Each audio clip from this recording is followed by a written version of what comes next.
El Señor esté con ustedes. y con tu espíritu. Lectura del Santo Evangelio según San Lucas. Gloria a ti, Señor. En aquel tiempo estaba Jesús echando un demonio que era mudo. Sucedió que apenas salió el demonio, empezó a hablar el mudo. La multitud se quedó admirada, pero algunos de ellos dijeron: por arte de Belcebú, el príncipe de los demonios, echa los demonios. Otros, para ponerlo a prueba, le pedían un signo del cielo. Él, conociendo sus pensamientos, les dijo: todo reino dividido contra sí mismo va a la ruina y cae casa sobre casa. Si pues también Satanás se ha dividido contra sí mismo, ¿cómo se mantendrá su reino? Pues ustedes dicen que yo echo los demonios con el poder de Belcebú, pero si yo echo los demonios con el poder de Belcebú, los hijos de ustedes, ¿por arte de quién los echan? Por eso, ellos mismos serán sus jueces. Pero si yo echo los demonios con el dedo de Dios, entonces es que el reino de Dios ha llegado a ustedes. Cuando un hombre fuerte y bien armado guarda su palacio, sus bienes están seguros. Pero cuando otro más fuerte lo asalta y lo vence, le quita las armas de que se fiaba y reparte su botín. El que no está conmigo está contra mí. El que no recoge conmigo desparrama. Palabra del Señor. Gloria a ti, Señor Jesús. Pueden tomar asiento, queridos hermanos. Querido Padre Jaime, queridos hermanos, el mayor regalo que nos ha dejado nuestro Señor ha sido precisamente los evangelios. ¿Sí? El evangelio, aunque Él no lo ha escrito directamente, es un don muy grande que ha dejado a la Iglesia. Ni siquiera lo han escrito los apóstoles. ¿Sí? Mateo, pues bueno, fue apóstol. Marcos, en cambio, pues no fue apóstol.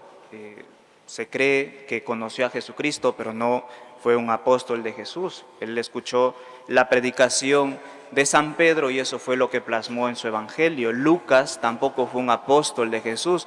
Algunos dicen que estuvo entre los 72 que envió Jesús a evangelizar, pero él mismo parece, ¿no?, que dice que no conoció directamente a Jesús cuando inicia su evangelio diciendo que ha indagado, ha investigado por el testimonio de otros y presenta su evangelio, ¿no? Y Juan, que obviamente el discípulo amado, sí conoció a Jesús y da su testimonio precisamente desde su vivencia personal. El discípulo que vio da testimonio, dice él, ¿no? Pero, pues bien, como podemos ver, ni siquiera los 4 evangelistas eran los 4, 2 sí, pero 2 no.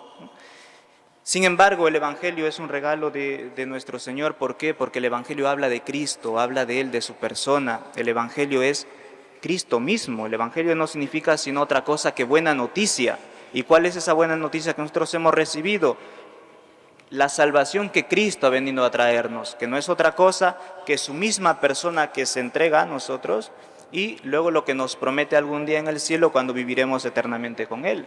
Entonces, el Evangelio pues es el mismo Cristo y de hecho por eso pues decían los santos padres que desconocer las Escrituras y en concreto el corazón de las Escrituras que son los Evangelios, pues es desconocer a Cristo, ¿sí? Entonces es un gran regalo que ha dejado a la Iglesia y es una buena noticia que se nos da para ser anunciada, ¿no? Como el hecho, por ejemplo, cuando una pareja de esposos estaba esperando pues un hijo, pues, y el que la esposa dé la noticia al esposo, pues siempre pues es algo especial, ¿no? Y se prepara algunas esposas, alguna cena especial, lo que sea, ¿no? Para dar la noticia de que pues ha quedado embarazada, ¿no? Y es una buena noticia para ellos dos, ¿no? Para la familia.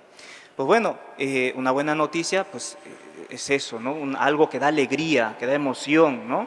Y que necesita ser difundida, necesita ser, pues eso, ¿sí? Resaltada, ¿no? Sin embargo, esta buena noticia que es el Evangelio, pues últimamente no se ve tan así, sino todo lo contrario, no se ve como una buena noticia, sino como una noticia pues de opresión, como si Dios no quisiera nuestra libertad. Por eso pues uno de los retos más grandes que está afrontando la Iglesia, pues es el creciente silencio del Evangelio, ¿sí? el creciente silencio del Evangelio. Por un lado, ¿no?, la sociedad exalta, ¿no?, la libertad de expresión, ¿no?, que toda persona tiene un derecho fundamental a expresarse y hablar, ¿no?, y a manifestarse externamente, ¿no?, en la sociedad. Y por el otro lado, se calla, por ejemplo, a las personas que no pueden defenderse, ¿no? Un niño en el vientre de su madre no puede defenderse y parece que no tuviera voz, por ejemplo, ¿no? Es esa bipolaridad que vive la sociedad, ¿no? Y todavía más se calla, ¿no?, aquellas personas que quieren anunciar el Evangelio, porque entre otras cosas el príncipe de este mundo es el demonio y no quiere que se predique, ¿no? Entonces, se exalta ese derecho, pero por otro lado se limita a la iglesia a anunciar el Evangelio, ¿no?, que es una buena noticia. También se exalta, o en algunos lugares, ¿no?, o se dice, ¿no?, el derecho, pues, a la libertad religiosa, pero parece que es un derecho que uno lo tiene que ejercer en el ámbito privado, ¿no?, como si uno tendría tendría el derecho a reconocer, pues, el ejercicio de su religiosidad en su casa, ¿no? Eso no es un derecho. En nuestra casa nosotros podemos hacer, pues, lo que queramos, porque es nuestro, ¿no? Obviamente sin lesionar el derecho de ninguna otra persona. Pero el ejercicio del derecho de la libertad religiosa, pues, es precisamente para eso, para manifestar libremente mi creencia religiosa en la sociedad, y para eso está el derecho, para amparar, ¿sí?, eso. Entonces, claro, pero cuando se relega, pues, al ámbito personal, subjetivo, en tu casa, pues, ¿qué derecho es ese? Eso no es ningún derecho, ¿no? Pues bien, por un lado parece que nos dicen que sí, pero por otro lado, pues, se intenta callar a la iglesia, ¿no? El mundo, pues, no quiere oír nada, ¿sí?, de Dios. Pues es esa sordera demoníaca que impera, ¿no? Y eso es lo que hemos escuchado en la primera lectura, ¿no? Dice en la primera lectura el profeta, ¿no? Dice Dios: escuchad mi voz, yo seré su Dios, ¿no? Yo seré su Dios. Si siguen mi camino les irá bien. Pero, dice, ¿no?, como un lamento, no escucharon ni hicieron caso, al contrario, caminaron según sus ideas, según la maldad de su obstinado corazón, ¿no?, me dieron la espalda y no la cara, ¿no? Eso es lo que dice el reproche que nos hace Dios a través del profeta en la primera lectura. Pero claro, el silencio del mundo no es, el que el mundo no quiera escuchar el Evangelio no es lo peor, ¿no? Lo terrible es todavía que se llega a pensar que como nadie o muchos no quieren escuchar el Evangelio, pues nosotros no lo debemos de predicar, no lo debemos de anunciar, ¿no?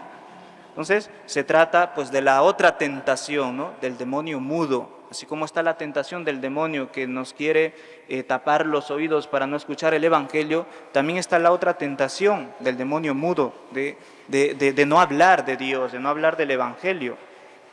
Dice el Evangelio que hemos escuchado hoy de Lucas que Jesús estaba echando un demonio que era mudo, y cuando lo echó, pues empezó a hablar, dice la persona endemoniada, ¿no? Bien, pues así como el demonio cierra los oídos a la gente, pues también cierra la boca a aquellos que deberían hablar, ¿no? Aquellos que deberían, pues, anunciar la verdad, ¿no? Entonces, todos los católicos, todos nosotros estamos llamados, queridos hermanos, a dar testimonio de la fe, de nuestra fe, ¿sí? De no avergonzarnos de hablar de Dios, ¿no? Por ejemplo, pues, hoy estamos celebrando el aniversario de Juan 23, ¿no?, sus 55 años, pues ellos, su ministerio es dar testimonio de su fe, llevando la conversión a otras personas, ¿no?, que es, pues, uno de los grandes regalos que pueden hacer a los demás. De hecho, me imagino que ustedes mismos son fruto, ¿no?, de una experiencia que han tenido también de encuentro con Dios en un retiro, ¿no? Pues eso es su forma, ¿no?, de evangelizar, de anunciar a los demás que Cristo está vivo y que es real y que hay que encontrarse con Él, ¿no? Pero hay personas especialmente llamadas a anunciar el Evangelio, y esos son nuestros pastores. Están puestos para eso, para dirigirnos, ¿no?, para enseñarnos la verdad.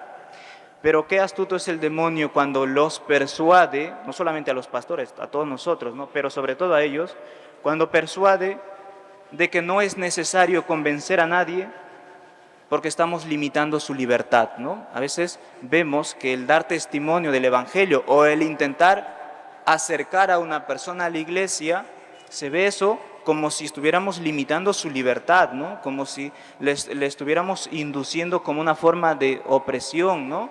Y gana mucho el demonio cuando nos convence de eso, ¿sí? De que el convencer a otra persona es no dejarle ser libre, ¿sí? Como si no tendríamos derecho pues, a enseñarle a alguien que está equivocado, que está mal y que necesita conocer la verdad, ¿no? O cuando pues, también el demonio persuade de que debemos limitarnos solamente a exponer nuestras ideas, ¿no? Sin favorecer a nadie, pues la conversión y que entre por eso a la iglesia, ¿no? Como si nosotros solamente tendríamos una serie de ideas que, pues como una mera opinión, decir a los demás, ¿no? Estas es las ideas que tiene la Iglesia Católica, etcétera, ¿no? Como si nuestra fe fuera una serie de ideas, ¿no? O una especie de idea que está al nivel de otras muchas ideas, ¿no? Que pueden tener otras personas, ¿no? Y no estamos convencidos de que Jesucristo nos ha dejado la verdad a nosotros.